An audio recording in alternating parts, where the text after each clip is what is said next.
Hello everyone, it is Briximus Prime back for another Marvel Legends action figures review, and today we're going to be taking a look at the Marvel Legends Renew Your Vows, Marvel's Spinneret, and Spider-Man.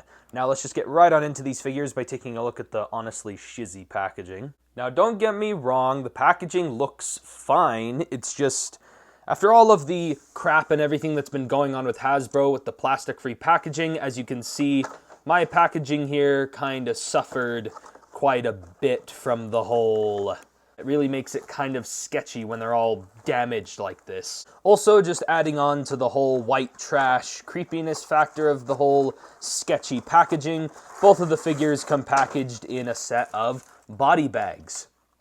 How delightful. With all of this in consideration, you might as well just send this right down the river. Before you take them out of the bag, be sure to remove that toe tag.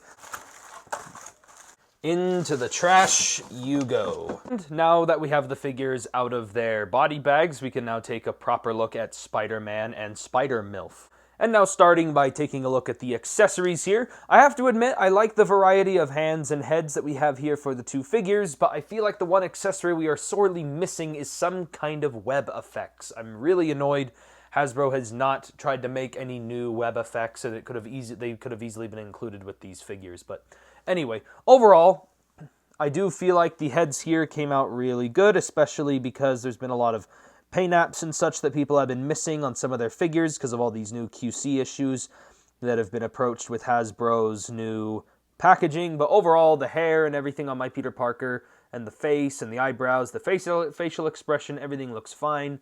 Nothing looks scuffed, and all my paint looks just right. And again, I like the photoreal technology they used on this Peter Parker to really get it looking like Peter Parker, at least comic book Peter Parker.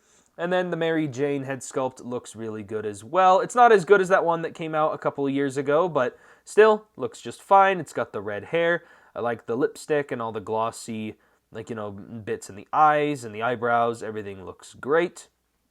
And then the Spider-Man head sculpt.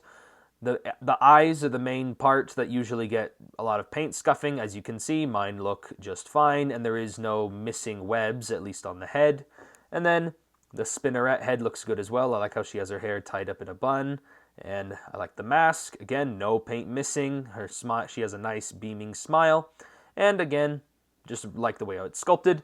And then going over the hands, Spinneret comes with a pair of fists. She comes with some web thwipping hands, and then she comes with a pair of jazz hands. And those open hands allow for some good wall crawling poses, but the only thing she doesn't have over Peter Parker is she does not have those posable toes.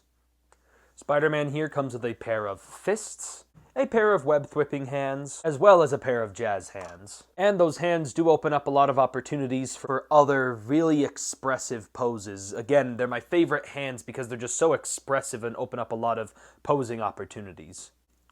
And starting our look at the two-packet, taking a look at the figure that everyone cared about out of the two figures, we're going to take a look at Spinneret first.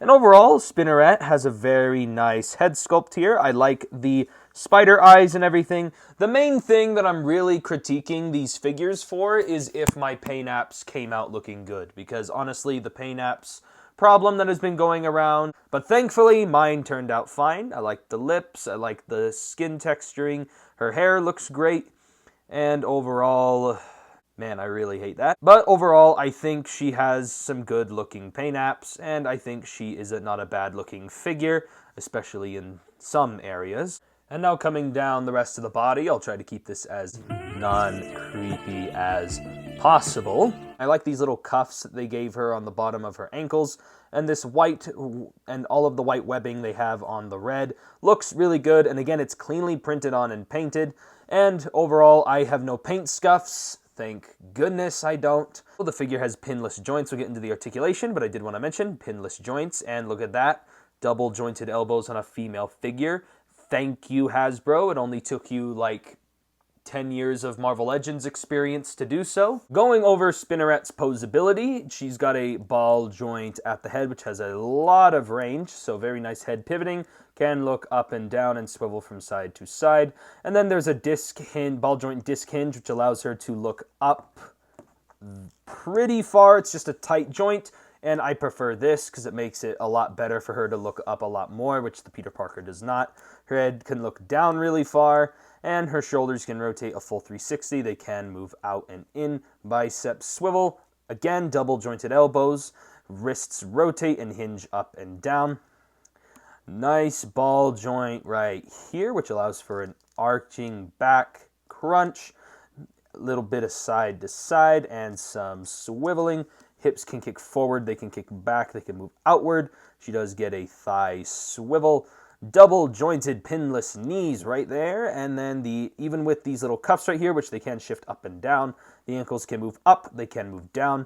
And she gets a really wide ankle pivot. Again, the cuffs can shift around to accommodate foot articulation. But I do have to admit, this figure also does look a lot like a Pixar mom. I actually think that Spinneret is the better figure for getting those wall crawling poses. Because of that disc hinge in the neck, it allows her to actually look up all the way and see where she's crawling. Taking a look at the Spider-Man figure, I really like the way how he looks. Again, it looks like Spider-Man. Thankfully, my paint apps came out looking just fine on the head. And as well as coming down the rest of the body, the paint apps on my Spider-Man body haven't looked scuffed or I'm not missing any printing. The only thing that comes across as a little annoying is when you bend his ab crunch, this part extends, I think, a little too far. But then again, when you have it like this, it just looks fine. But I will admit, here on the butterfly joints, it does kind of have some misprinting right here, and that does look a little weird. I don't like it.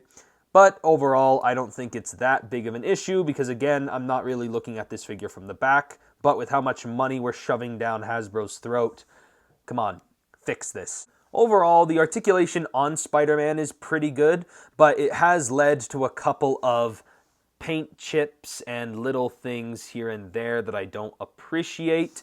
And also, while we're on the Spider-Man design here, a lot of people have complained about the Spider logo being too big, and yeah, it is pretty big when compared to the original one, even though this is the Renew Your Vows Spider-Man. Honestly, I don't give a crap. It looks like Spider-Man, it poses like Spider-Man. I honestly have no qualms with it. Some people have mentioned about his waist looking a little too inward, and yeah, it does kind of look a little weird, but honestly, after I've gotten this guy into so many poses, it's a detail that ends up getting lost. And overall, like I said, the musculature and everything and the sculpting looks great. And there they are, the iconic bendable toes. Now that we're on the toes, let's go over articulation. Dumbbell joint here at the head, which allows for a lot of Spider-Man expressiveness, especially with those nice open eyes. Head can pivot side to side, can swivel left to right, can move up and down all over the place. Would have liked for it to move up more. See that little cut right there, Hasbro, that you put in the neck? It's BS. That little cut does not help to make him look up farther. The Spinneret has the disc hinge, and that makes it look up farther. Shoulders can rotate a full 360. They can move in and out. He does get the butterfly joints, as previously mentioned. He does get a bicep swivel. Double jointed pinless elbows. Perfect. Wrists all rotate and hinge up and down.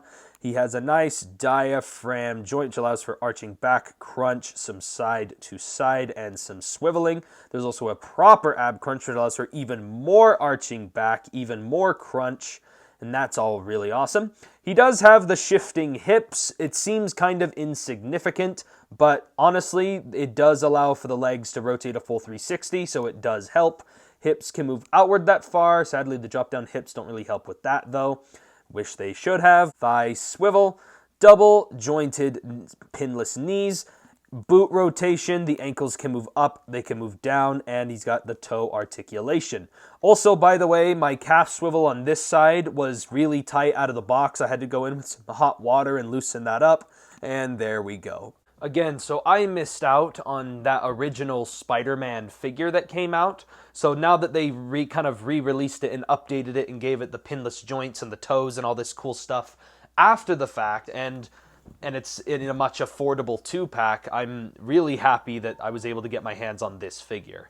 I think I had way too much fun getting this guy into as many Spider-Man poses as possible. And anyone who says that this figure is not that posable compared to some of the higher end figures, they clearly have not been playing around with it in the right way.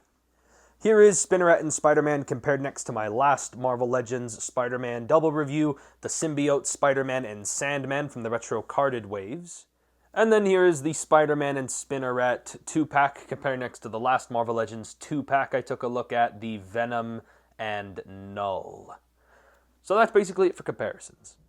And that is basically it for my review on the Marvel Legends Spider-Man and Spinneret 2-pack. And yeah, these are some really great Marvel Legends figures.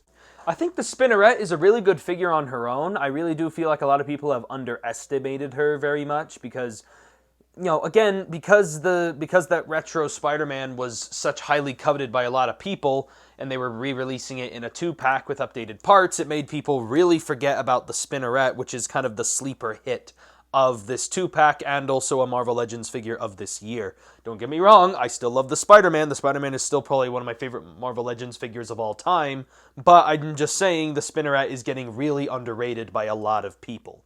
And again, I say the Spider-Man is still the best figure of the two because whatever pose you can think of, whatever Spider-Man pose you can think of, he can pull it off. The only pose I can't seem to get this guy in is the Spider-Man rooftop perching pose. Because again, his ab crunch doesn't really bend in all that far, but even then, his head doesn't look up far enough for him to pull it off. So, 0 out of 10.